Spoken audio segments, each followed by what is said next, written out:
I'm going to give an official welcome, first of all, to our guests, Wiebke, Johannes, and Mark. My name is Christoph Mücher. I'm director here of the Goethe-Institut in Boston. Goethe-Institut being Germany's cultural institution in more than 90 countries. So this is like in the cinema, a little ad. We've been in Boston for 52 years. Film has been a major point for us, thanks to fantastic partners like the Coolidge, which Mark is representing today. We all went together through this funny Corona situation. And over the time, we thought, wouldn't it be interesting to compare how cultural institutions in Germany and in the US are coping with the systems in our countries being very, very different. Last time we had the Gewandhaus Orchestra in Leipzig, and the director very relaxedly said, listen, guys, we are part of the city pays. So the guy from the Boston Symphony, he wasn't as lucky as that, but he said we lost $51 million in box office revenue, but we gained 60 million through private donors. So this is a very American approach.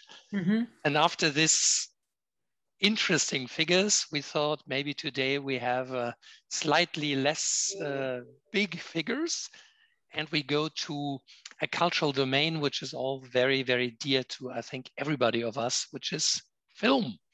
So we're very, very happy to having fantastic partners in Hannover and in Brookline, Boston. And yeah, I would like to hand over to our film expert, Karin Ohlenschläger, who's been organizing this and many, many more film events. As always, we're going to put the discussion later on YouTube, and feel free to share it with as many of your friends as you might have. Karin, the floor is yours. Thank you, Christoph. Thank you so much. Welcome everyone from my side as well. Yes, we are recording this. We will send out the link, and you can see the video of this conversation on our webpage, Goethe-Institut Boston. I'm going to go over our itinerary real quick and introduce the panelists first. So we'll have Mark and Johannes and Wiebke each give a brief presentation about their respective venues, so we know a little bit more about what we're talking about. Then they will exchange comments between the three of them, and then both Christoph and I will join the conversation again, and we will take your questions. Anytime during the conversation, please post your questions in the chat, and we will get to them all in the Q&A part.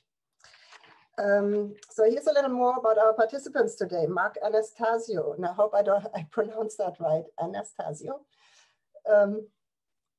That's correct. Yeah, you got it. Anastasio is the program manager and director of special programming at the Coolidge Corner Theatre in Brookline, Massachusetts. He's worked in film programming and exhibition for 15 years, all of them with the Coolidge.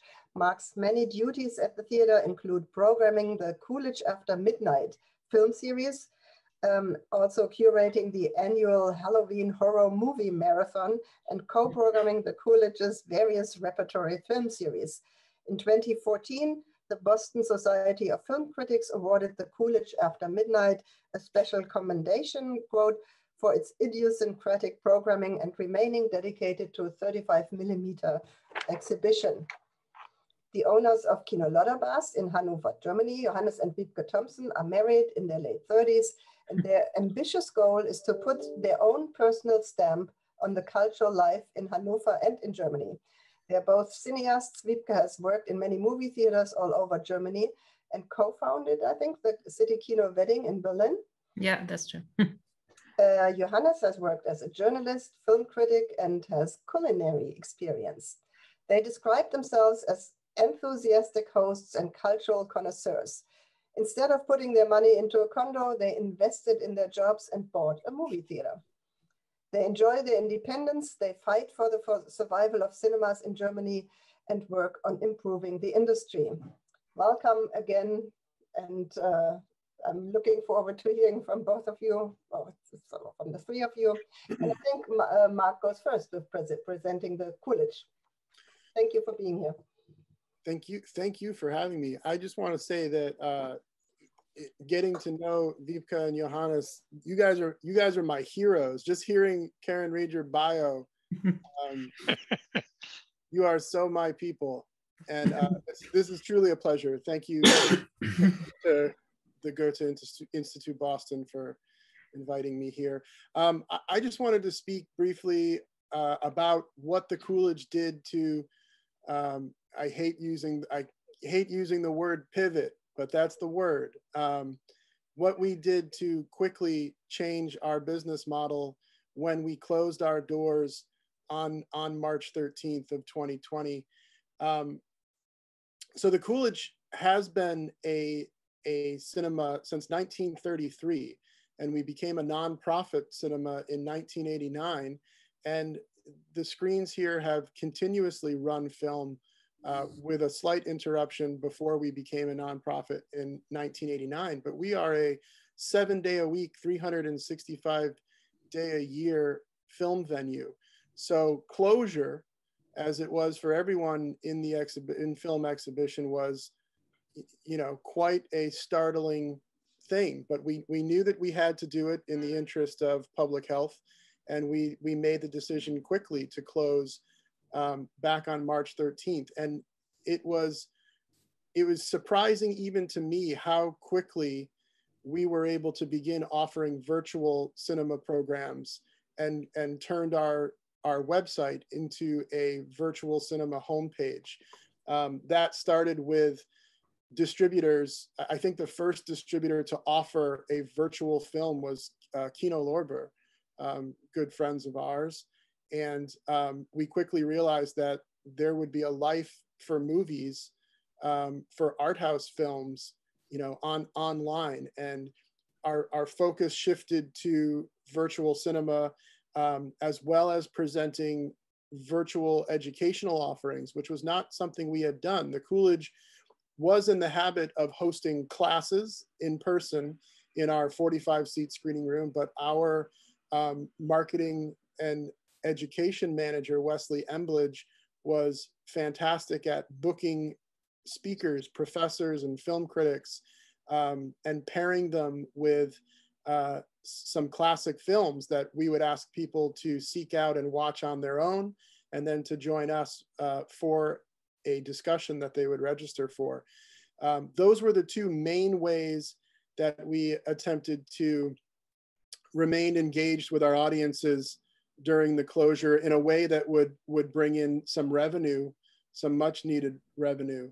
But we also were using social media in various ways to sort of keep folks interested. We were doing a lot of, I was doing a lot of Q&As on Instagram Live in the early days of the pandemic. I feel like that was a thing for a lot of organizations. When we were all opening our Instagram apps, there were dozens of people who were live, you know, for the first few months of the pandemic. And that was something I did try to do, speaking with filmmakers and special guests that had been with us previously.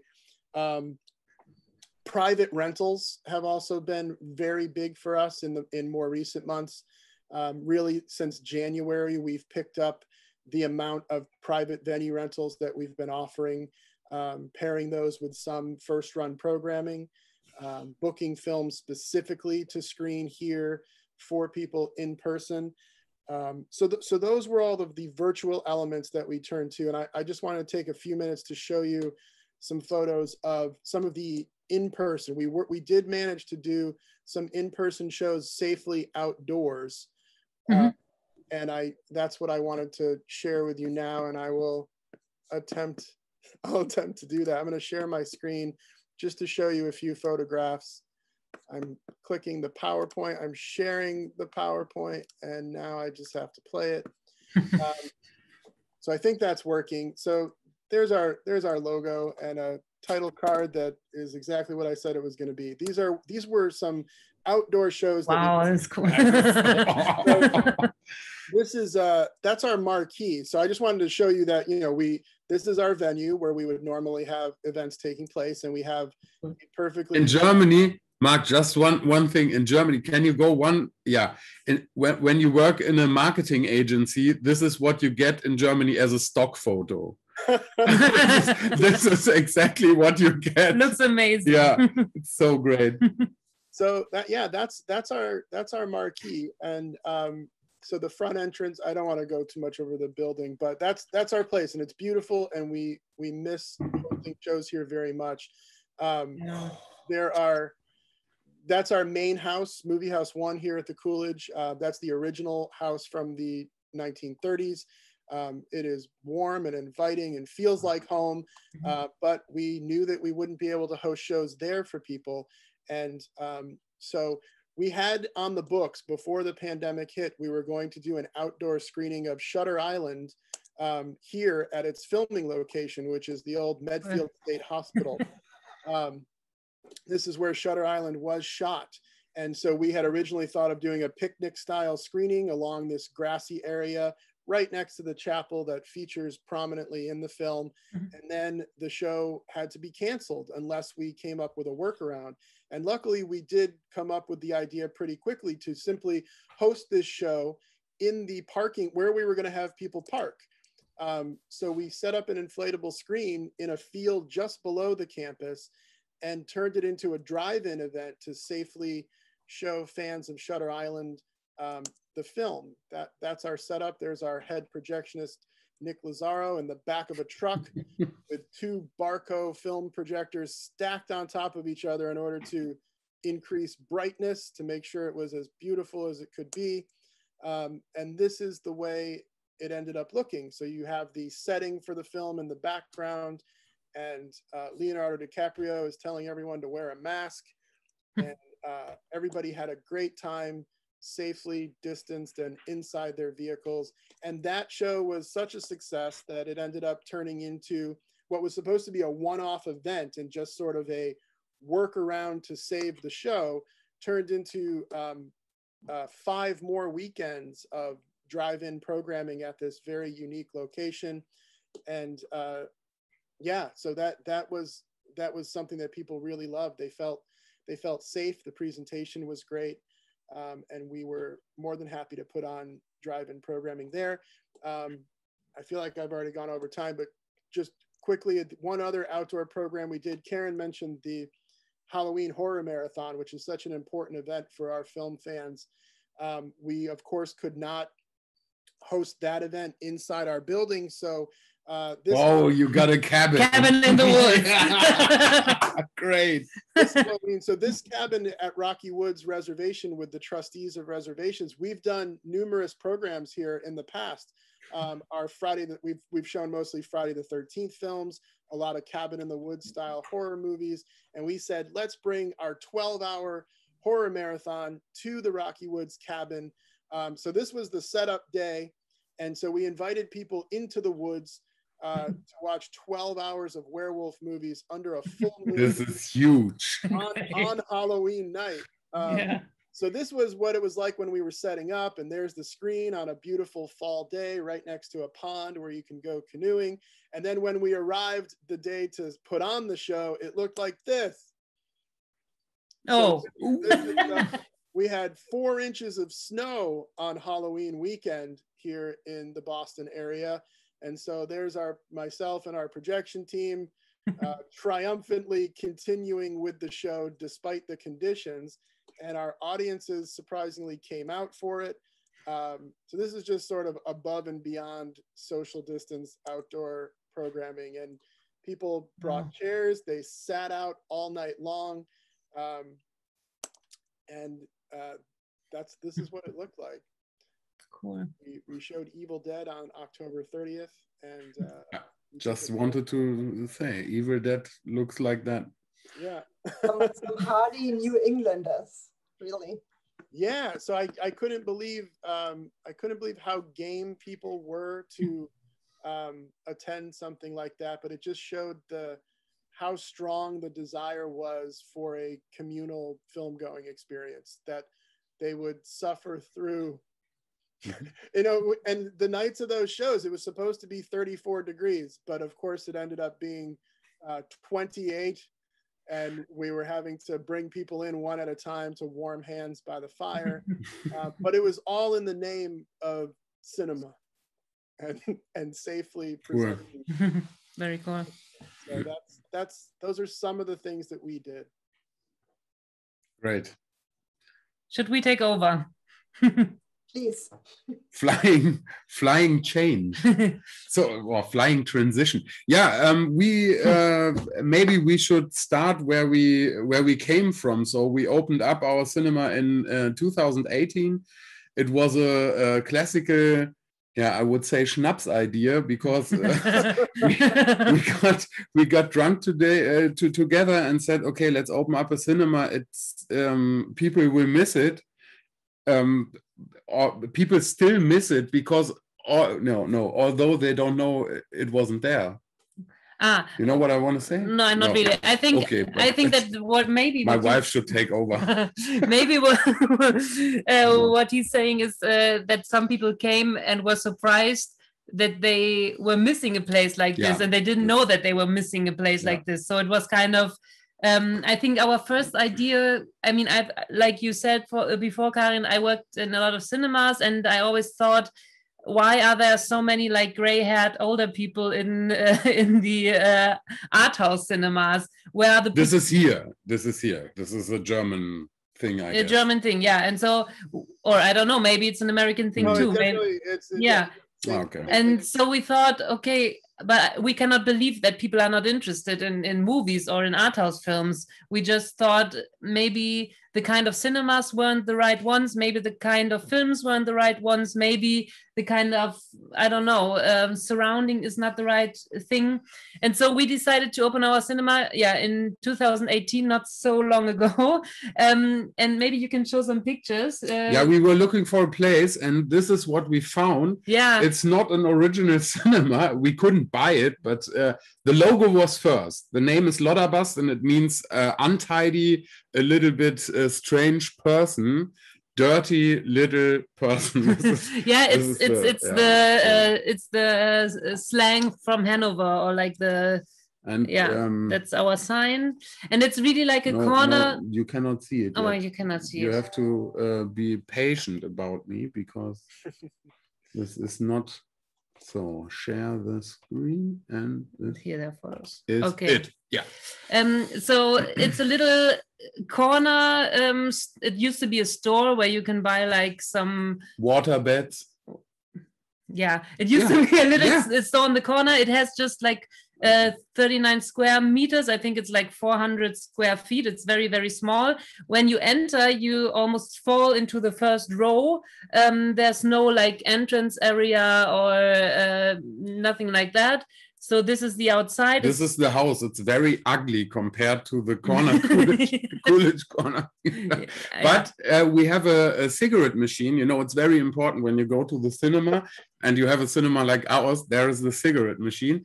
And we have this, what you see, where the posters are put on, is originally a window, but we put some wood in front of it, and so we had the chance to put posters outside. And on the inside there's the screen. The screen. So we changed the window of the little store thing, and now it's the back side of our screen. So I think we can go one photo. Yeah, this is the other side. Other window. It's a corner store. It's like Coolidge Corner. It's two corners. One is the other side of the screen. This one is a wooden thing. I don't know. You can pull it up and pull it down. And so when the movie is on, we pull it down, and when the show is over, then we pull it up again. So we use this old wooden shades to open and close, and to get the light in and get the light out of the cinema. And graffiti artist from Hannover, or cartoon artist from Hannover, she loves this film noir style things, and we talked to her and said, give us some film noir style outside graffiti thing, and she did that, and it's extremely durable, right? Yeah, it's there for a while now. Although she said, no, first rain and everything is gone, might be gone, but it's still there, and it's it's our baby. Yeah. Like that. Okay, let's go on. This is our program. It's outside. It's just very minimalistic, I think. So nothing much to it. Just looks a little bit like a funeral card. Yeah. Yeah. Go for it. In Germany. Yes. So this is the inside. Yeah. So on the right, you see the window, where we can close the shades and open the shades. So that's this side. People sit on these chairs from the 50s. In the back, there's our concession stand. We have more than 100 craft beers in there, and we cook our own popcorn. And so we do it all in the same room where the film is shown. And where there's a standpoint where the picture is taken, that's where the screen is. So that's all we have. The small photo you see in the back, this is our employee of the month. We only had one employee. He was a what is it? Trainee? Or is it trainee? No, yeah, whatever. He was a student, and he worked like for some hours, but it was just like for a couple of months. Yeah. And when he started, he got a golden frame, and we said employee of the month because he was the only one. Yeah. And so it's just Johannes and I. We do everything. We started from renovating this place and doing everything there, but we do the programming, we do the marketing, the websites, the being in the theater at night. We do all of this by ourselves. So it's just the two of us. And yeah, maybe because we are running out a little bit out of time, maybe we can tell what we did when the pandemic started here.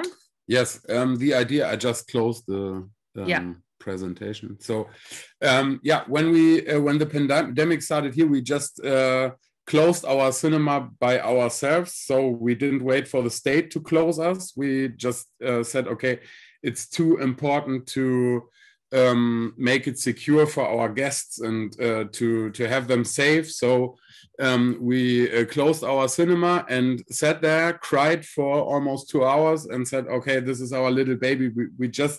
It just started. We could just run. Yeah, we started walking. Yeah, it was just open for 2 years, and it was like growing, and then there was this cut, and that was sad. Yeah. But then it was clear that we would not give up, and that we would think of something else to do. And then we thought, okay, maybe a podcast is a good idea. Then everybody does that, many people do that, and so on. And it would be much funnier if we showed movies online and talked about them. But at that time, you could not think about that because the distributors were very, very aggressive, and they said, no, we only want the films to be shown in the physical cinema. You cannot do that online. It breaks everything we have. And so we thought, okay, then we show Netflix movies. Not show them. We told people to watch the thing on Netflix or Amazon or wherever, and then we met up for a talk afterwards, and we invited filmmakers who had their films on Netflix, for example, or some other, or filmmakers who talk about their favorite films. Mm-hmm. We did an Alien night or some Scorsese nights or something, and we talked about the films with filmmakers or other interesting people. Right. Yeah. And we watched movies, very bad German movies. So movies we would have never shown in our cinema. For example, Til Schweiger. I don't know if anyone knows him. You could know him. He played the German in the German in Inglourious Basterds. So the only guy very famous from Germany, and he's very, very bad. And so we thought about, okay, how is it if we don't show a movie but watch a movie and film us while we show the movie, while we watch the movie? and show this live stream to the people. And this was a very good idea because we could drink very much, watch this bad Til Schweiger movie and got drunk. And it was very funny because 60 people, almost 60 people watched together with us at home. And it was a very, it was trashy. It was a lot of communication, and it was very, very fun. But then after a while, we thought, okay, we do not want to support Netflix and Amazon. We want to be our cinema and want to support films with distribution, new films. And so we started to talk to the distributors, and we started an online cinema. And what we did is we tried to do the thing we do in our cinema online. So what we do when we are in our cinema is we do a little introduction before every film is shown. So we did that online also. So we did a little introduction. Then we showed the film like all together, not on demand. Not everyone could watch it whenever they liked. It was like really like a date, like a screening time. We watched it all together, and afterwards we talked with directors and I don't know, other interesting people, and we did it for all the whole screening we did for 100 days in a row. 100 days, every night we had a different film, different talk guests, and we did that. And we were the only cinema in Germany who did it during the first lockdown, who did a daily film program during the lockdown. And then we started to gather guests from all over Germany. We had from all over. We did a Color Out of Space screening with Richard Stanley, and Richard Stanley sat in the middle of a very small French village on a street crossing, because this was the only place where he had perfect wireless LAN and could go Wi-Fi and could go online, and he sat there with a hat in his face and looked like that and said, "Yeah, good evening." It was it's such a special night. Yeah, right? and there was a lot of guests. I mean, in this 100 days we had 60,000 guests, and I mean, compared to our 28 seats we have in our cinema, it was mind-blowing. This was an incredible experience. Yeah. So maybe we could cut here and start the conversation, and we can figure everything else out. Enough from Wiebke and us. Johannes, our audience is getting more and more worried how you guys might have survived financially with all this creativity, but where's the money behind that? It's quite easy because it's only the two of us, and we pay a rent for the cinema, which is, I would say, ridiculously low for center Hannover, because it's a small place and does not have so many and the both of us we both have jobs next to our cinema job, because we thought independence is one of the most important things when it comes to making a good cinema program, and so we can survive by having our jobs and paying our cinema from our own pockets. So this is what we do at the moment. We pay our cinema. Yeah, at the moment we do this. Before we were like, it was like getting up and up and up. I mean, before the pandemic, and we were thinking, okay, maybe one person quit his job, and then, you know, like we were like more and more going into this, doing this full time and nothing else. And yeah, I mean, when we started with the online cinema, we thought we might do it for a month or so, because after that the pandemic would be gone. But that was like an idea from a year ago, which turned out to be true. And so yeah, the online cinema was free of charge for the guests, but they could donate. But we put all the donated money towards the filmmakers. So we just took the money and gave it to the distributors and filmmakers. And then after half a year, we thought, okay, this pandemic is going to take longer than we thought. And then we did something. We installed a takeaway food cooking business thing. Yeah, it was improvised completely. We went to the officials here in Hanover and asked, can we do that? And they said, you want to cook in a cinema in a little and you don't have hygienic standards and standards, stuff. and you have just a normal fridge from the Technic store or whatever, and yeah, we said, okay, but we have to survive. We have to do something, make this happen. And they said, okay, we have to give you some Auflagen, some things you have to do before you can do that. Yeah. And then we and then we did that. Exactly. All stupid Germans speak English. This is great. Yeah, and so that was the thing. We sold food, from our door to the people, and that was another incredible thing. Yeah. We had like people lining up for it, and it was a big success. Everything was sold out every day. Yeah. So there was nothing left. Yeah, and what we survived on was that, and also a lot of donations and people, donations from guests and from people who live around us, and people buying gift cards for when we reopen and so on. But most of all, we survived from the love of our guests and from the love everybody shared with us. Yeah, and said, "Come on, you get that. You have the power and everything like that." We have that in common. That's the only reason we're still here, is that the outpouring of love and donations is what kept us going. Yeah. Fortunate to have the community that we do. I want to answer a private question, or just read that to you, because I think, Mark, you can get it.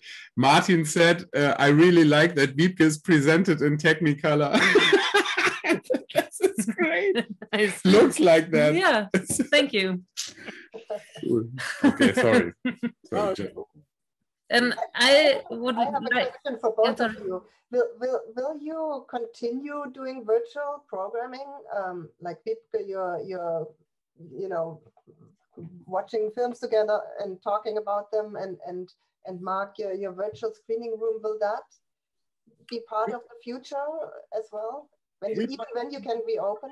Yes, we plan to continue the virtual screening space even when we reopen. I don't think that we could offer the films that we'd be playing in first run at the theater, but I think we will be taking the time to select smaller films that perhaps couldn't make it onto the screens here to screen virtually and be promoted that way. But at least in the short term, while there are still members of our community that might not feel comfortable returning to the cinema in person yet, it's important to keep them engaged. So we plan to at least try to continue it for in the near term. Yeah, and we were thinking about it, or we were like throwing around ideas of maybe doing something parallel, like doing it in our theater physically and also at the same time online, because we figured out that, I mean, I'm sure that most people would love to come to the cinema. I mean, it's always an argument or like a thing to say, oh, if you show it online, then people won't come to the cinema. But I really don't think that's the case. People love the feeling with people, and I really don't think that. But when we did this online cinema, we thought about, okay, but what about people who are not living in Hannover, are not living close to us? Pregnant. Yeah, or have children at home, or I don't know, why ever are not able to come out. Maybe because still the pandemic is going on, maybe in a lower sense or in a slower sense, but still people are maybe afraid of going out, or there are many reasons why people could use this. And I don't think that it takes anything away from the cinema experience and the thing we do in our theater. And so we were thinking maybe that's an idea, but yeah, we were playing around with ideas, but we are installing cameras in the fridge. So from the backside, and then you see how people grab their beers out of the fridge. This is what you need. And then you zoom in. It's not a joke. I mean it. Yeah. This is the experience online, and then you feel as if you were there. So, Mark, we did it like this online screenings, like a theater screening where we, greeted our guests and talked to them afterwards, and did like all this things and had a chat also where we could like interact with the people. How was your online cinema structured? I'm interested in what you did online, like how your online screenings were planned. So we do place an importance on introducing shows whenever we can, especially mostly our repertory programming. Yeah. Whenever presenting a classic film or a cult film, I like to do introductions before them. We didn't do a lot of that in the virtual realm. Our staff recorded, what did we call it? We called it staff picks, where we had dozens of videos posted online of our staff members introducing and highlighting one of their favorite films, sort of in the way, you know, asking people to find them. We would share links where people could find the film streaming.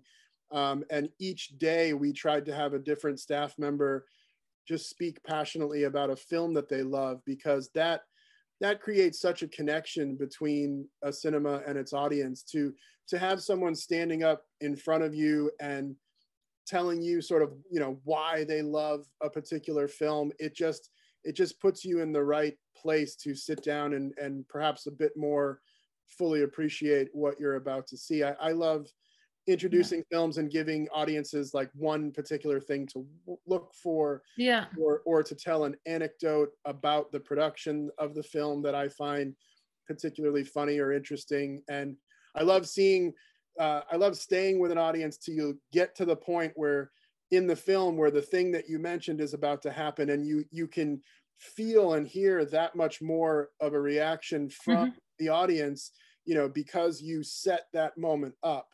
But that being said, we didn't do a lot of that for the first run features that we're playing.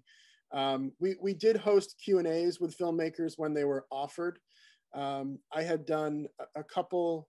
Well, I've done a few filmmaker discussions, and other members of our staff also. We must have done at least a couple of dozen panels and Q&As for first run releases, but it certainly wasn't everyone. But yeah, that's an important thing, making that connection to people, and I'm looking forward to doing it. We're going to reopen on May 13th, thankfully. Our tickets go on sale this Friday for the first few weeks of reopening, and we're offering very limited seating and limited show times, and I expect the tickets to go very fast because people are ready to come back. And people still wearing masks, Mark, whenever you open, or how long? So we're going to be opening Thursday through Sunday for the first 3 weeks in May through Memorial Day. At least the first 2 weeks, there will be no concessions served to make sure that folks are focusing on keeping their masks on, staying distant while in the theater, and we will work in popcorn and drinks again. I think Memorial Day weekend is when state guidelines would allow us to do so, to the extent that we would like to. That's kind of a scoop. We haven't mentioned that in any of our press yet. I don't even know if I was supposed to say that. No, you did. so for the first 2 weeks at the very least, until we know what the crowd flow is going to look like, what demand will be, that gives us 2 weeks to really get a sense of how to manage people again, because it's been a long time since we've had an audience come through the door, and these are such new circumstances where everyone needs to stay apart. We did institute reserved seating in our main house, so now we are encouraging folks to purchase tickets online, and when they select their seat, automatically all of the seats within a 6-foot radius will be blocked off and unable to be sold. So that sort of forces distancing.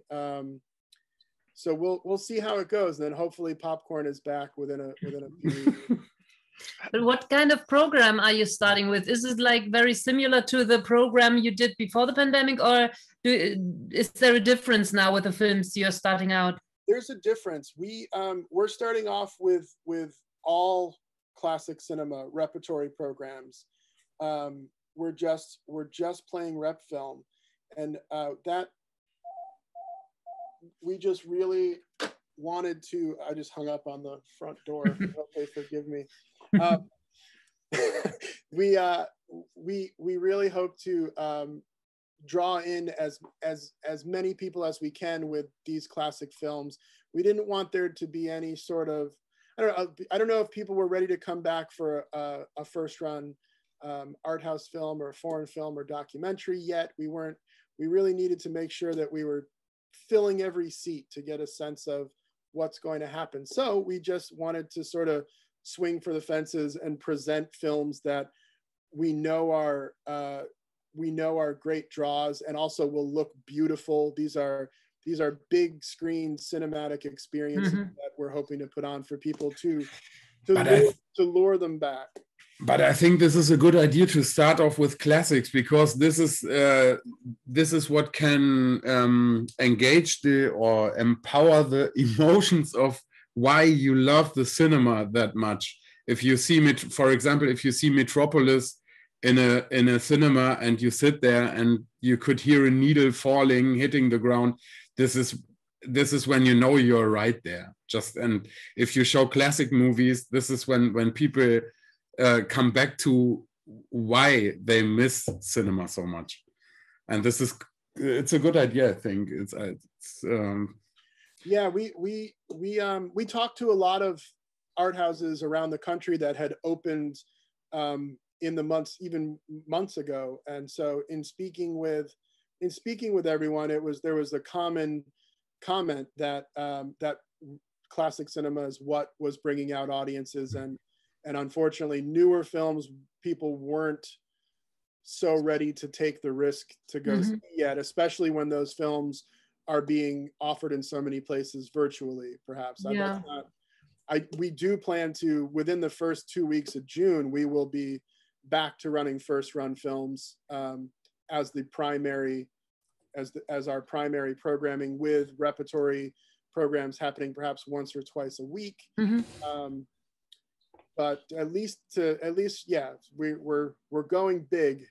I mean, playing films like Vertigo and Citizen Kane. Oh, yeah, like the classics. Yeah. Do the Right Thing. Crouching Tiger, Hidden Dragon plays on the same day as Enter the Dragon. So we've got Bruce Lee in there. And we try. The rights are so expensive. Are they? They are. And yeah, I mean, that's not surprising. Because there is no German distributor. We have to ask from Hong Kong Classics, or what is it? Golden Harvest, or what is that? Yeah, no, that's the same. Incredibly expensive. But maybe you have still a distributor in the US. I don't know. Enter the Dragon is, I believe, a Warner Brothers title here in the US. Okay. But yeah, I've put on some Kung Fu midnight programs where we wanted to show The Big Boss just because of the great soundtrack by Peter Thomas Sound Orchestra. Oh wow, yeah. This kind of deep funk. Such a good movie. There's been plenty of times. I mean, even when I put on those Kung Fu programs, they do not make money because of the deals you have to enter with Golden Harvest. Yeah. And some other distributors in Hong Kong. I mean, working directly, I've booked a lot of stuff directly with the Shaw Brothers company over there, and that is also cost prohibitive. But I tend to, sometimes I just really want to do the program.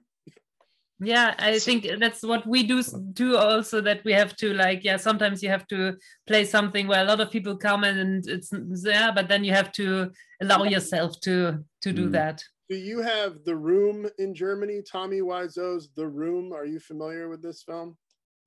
Is this yeah, we do.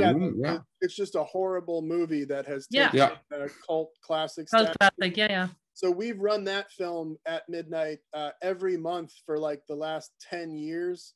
It might be more than 10 years. And that film is very raucous and sells out, and it's horrible, and we all hang our heads in shame whenever we play it. But it pays the bills to places like Golden Harvest, or allows me to fly a print in from overseas. Yeah. So that's how I sleep at night. Yeah. Talking of paying the bill, we have a very interesting question by Jim, who obviously donated to the Coolidge Corner and asks how to donate to the Lodderbust, which is certainly something we would very much appreciate. So how can Jim donate to you guys? I guess I sent you, Jim, a message back. We have a PayPal link. It's paypal.me/LDRBST. This is where you can donate. Yeah, Thank you so much. This is. So if anybody more wants to donate, you always feel free to contact us. Another question flying in, which is obviously thanks to the great flow between you guys. Could you imagine doing a program together? Maybe using your experience in virtual formats? Yeah, of course. Of course. I think we already asked Mark, or we already had the idea. I mean, what we did in it's now our side. Mark has to say if he sees it the same way. But I mean, we had one programming thing that we invited other cinema owners and other programmers to our cinema, like before all that happens, you know, in real life, in real cinema life. And they came and they could program the whole evening, do whatever they wanted, be the host for the night. And we stole it from the craft beer scene.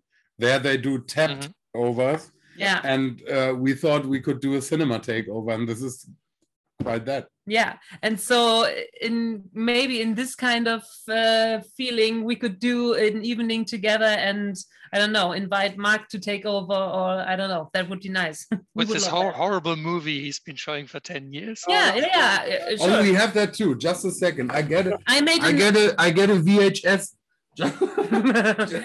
I made a note. I actually just made a note. Maybe we could do the room night with Mark, but maybe we can find something else, because you're like sick of it probably. I would love to. That would be so much fun. I mean, you're this is the German answer. It's called the 120 Days of Bottrop. It's made by Christoph Schlingensief. It's a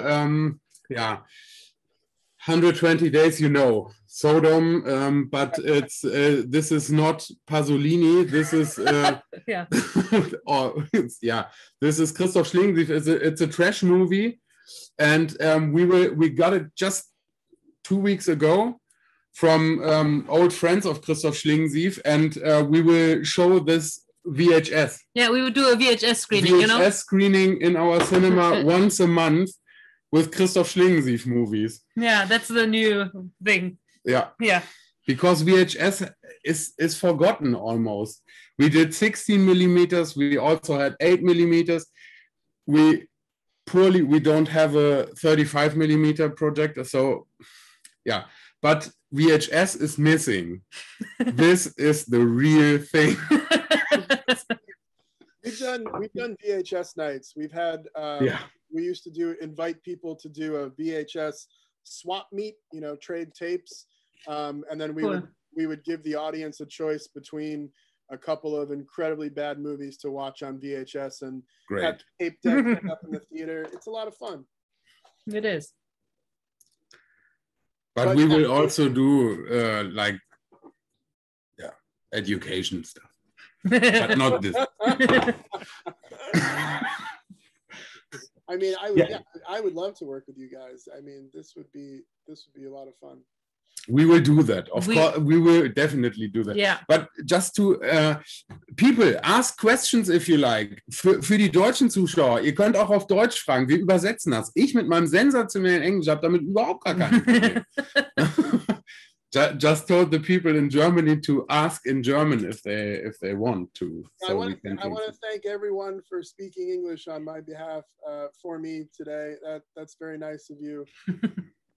I wish I spoke more German than I do. Yeah, we already offered Mark a German language course, 50% off here at the Goethe. No, that's not a thing I should say. Yeah, next time we do it in German then. Great question coming in from Mark. Did the Coolidge have to adopt to a new ticketing system? No, we're still using a ticketing system called Agile, which is a great ticketing system company based out of Nashville, Tennessee. They've been working with us very closely to help us adapt to this reserved seating program. So I highly recommend Agile Ticketing as a company that cares and can work around the most incredible circumstances if you need such a thing. They're great. There is a question from John Akisian. What American classics don't work with audiences in Germany? I think we can answer this in a different way, because I think every movie could work with an audience if you are passionate about it as a cinema programmer. And if you put it in a selection, I mean, if you just not just show it and people have to see it or not, but if you, I mean, what we did is we do like monthly programs with, I don't know, we just 1 month just showed black and white movies, or another month just showed movies about snow and ice, or, you know, like if you have like themed months or something, then yeah, people get excited for maybe films they would not see if you just program them like, yeah, just like a single film in a program, because it gets lost. And so I would say also that you could, yeah, show every film and people would watch it if you put it in a, yeah, put together with other films. And I know that in Germany, it's often like that people don't watch classic movies. Like generally, it's hard to get people into theaters to watch classical films. So if it was interesting for me to hear you say that you start with classical movies because that is something that draws people in, and it's like a crowd pleaser in a sense. So that's interesting. But American, he asks for American classics. I think so. You can even show a Charlton Heston or John Wayne movie or whatever, whenever, Westerns, no problem, I guess. Yeah, if you put it in a good it must be a good context. Yeah. So then it should work. I see Sarah Rubin is asking for a clarification on my ticketing system answer. Sarah, so for virtual cinema, Sarah, we used, so our booker Connie White is working with the Salt Lake City Film Society on a program called At Home Arts, where they've developed a virtual cinema platform that is available to art houses and I believe film festivals as well. So it's like At Home Arts is who you would look for. I hope that they've got a website or online presence. If not, I can get you their contact information. But that is what sort of different distributors offering multiple platforms for virtual cinema turned into, because our customers were having trouble creating login information for Kino Lodderbast as well as another company as well as another. So many distributors were willing to work with At Home Arts on creating this one platform. Is American film business very different from German? That's interesting, because I don't know that well how American film business works, and maybe you don't know as well as how German film business works. But we have a good excursus to a good. I don't like it's the shot. The vaccine is damaging my brain by now. Bill Gates. Sorry. No, there is something. I think there is one big difference. You can have more like good VIPs in the US. So if you have, for example, you show a Jim Jarmusch movie, Jim Jarmusch should come for a Q&A. But we could never have him here in Germany, although he's very, very famous here. And we could never have him. So we have to fake something. You know, it's a little bit on the edge, or over the edge. But we did that because we love Tilda Swinton. And we thought about how would this be to tell the people that Tilda Swinton was here. And we did that. Just a second. I'm going back to my photograph collection and show you our picture with Tilda when she met us for coffee, beer, and Bockwurst. This. Can you see that? It's a little small, but yeah, it's a little small. We don't have it bigger, but yeah, this is how we get international film stars to our cinema. We just use Photoshop and put this online, and then we German big German, oh, where can we, big German cinema newspapers write about that and say Tilda Swinton visits smallest cinema in the world. So, yeah, it's just, I think this is the biggest difference between the two businesses. We don't have so many VIPs or so many big films here in Germany, so it's hard to get them. It's tough even here in Boston. While we have been fortunate to have, we've had quite a few wonderful guests over the years, but like I've been trying to get Jim Jarmusch to come to Brookline, and New York's only 4 hours away. Yeah. And, it almost happened. I was this close to booking his band along with his composer. They have a band called Squirrel. Yeah. Mm-hmm. So I was in the final stages of booking Jim Jarmusch with Squirrel. And it was like, that conversation was taking place on March 10th, right before the oh, that's a shame.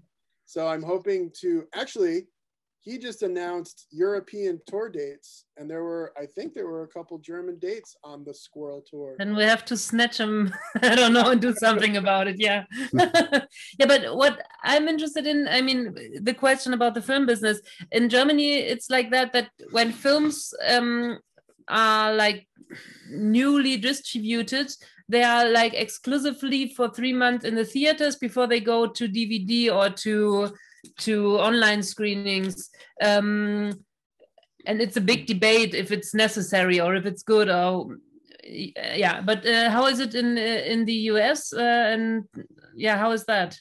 There used to be quite a distance between theatrical release and then films started showing up on VOD within a certain amount of time, but I think that this last year has eroded a lot of those clearances between cinema and home video, and I think it's too soon to tell, what effect that's going to have and what distributors are going to stick to the plans that they currently have in place. I know that companies like Warner Brothers are sticking with day and date cinema and HBO Max, but with that being a pay service, I mean, I have feelings on it that we can express over beer sometime.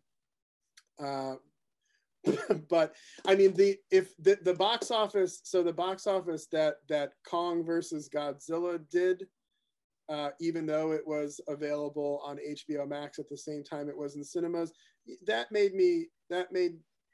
sort of started pushing me in a direction of, maybe it won't be so bad because so many people left their homes to go see the film in cinemas, given the choice.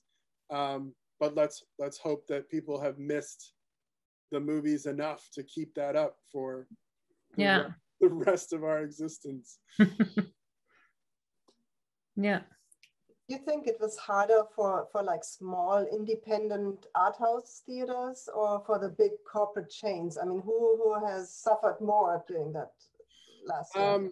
We've certainly all suffered, but I mean, I'm sure that we lost smaller art houses, which is unfortunate. But it did start to seem as though, at least here in Boston, that the corporate chains had it a lot worse than the independent community-driven art houses. We have our communities keeping us alive. Yeah. Places like the Coolidge and the wonderful Brattle Theater in Harvard Square, and the Somerville Theater, which is in Somerville. Those independent theaters have hopefully been kept alive by the people who love them, and a lot of these larger sort of Cinelux multi-screen theaters have closed. And I think that's a crucial point what you're talking about, that the communities support their cinemas. This is one thing that I think it's very much true for Germany too. And also when I think about the future of cinema in general, I mean, it's one thing that, okay, things are available on VOD, or people have like big kind of movie theaters in their own houses, and everyone's like, and all the cinema owners are like, oh my God, is cinema dying out, or what's happening, and so on. But what I really think is that if you have a special place where it's worth coming because the place is special, and then it's like, why would you drink wine at home when you can go to a nice bar and drink it there? I mean, of course, you can do it at home, but you want to go out and you want to have the surroundings and all that. And also, what I think is getting more and more important is for a cinema to be the selector. You know, you can have like millions and millions and everything. You can watch everything on the internet. I mean, legally or not legally. I mean, you can watch whatever you want, but nobody tells you should watch this maybe because it's interesting because of this and that. And I think that's the importance, or this is going to be an importance for cinemas in the future, to be the one who does the selection, and who's the expert and tells you why this and that could be interesting. And this is our utopia of our cinema, I guess. Yeah. Right? This is the utopia to not have a program anymore which you print and give to the people, but they can say, I go to the cinema, whatever they show. It's always worth seeing it. So this is what we want to reach. This is our far away goal. But that's an awesome point. That is the point about the curation. I mean, how many of us have spent the last year at home just endlessly scrolling through Netflix or other streaming service choices, saying like, well, I don't know what to watch, and you find out you're 45 minutes later and you just go to bed. Yeah. Yeah, exactly. That's why we're here. Yeah.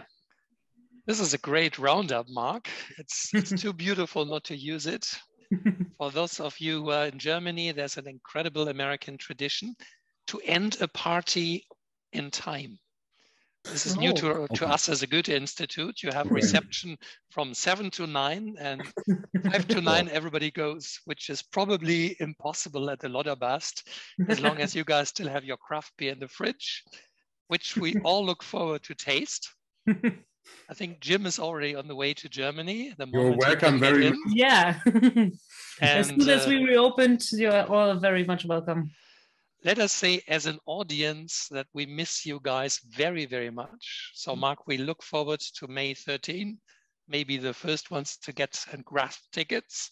Wiebke and Johannes, few more months, you're already vaccinated, and so is your audience. We're gonna be there. Thank you so much. Thanks for having us. Thank you for coming. Thank you. Pleasure. See you soon in the theater.